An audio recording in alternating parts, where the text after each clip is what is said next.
Naman yung pag-burst, and this time yung Todd Popular Brutality. Kakayanin nga ba ni Sensui nandun? Yung ultimate mula dito kay H2 ngayon.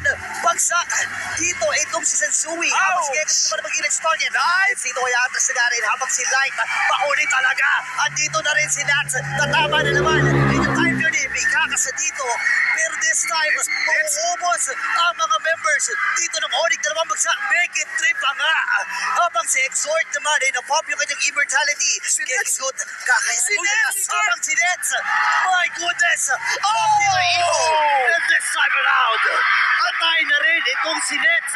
And wipe out mula sa RSG Slate PH. At hindi lang yun, natamaan pa niya yung Dicky.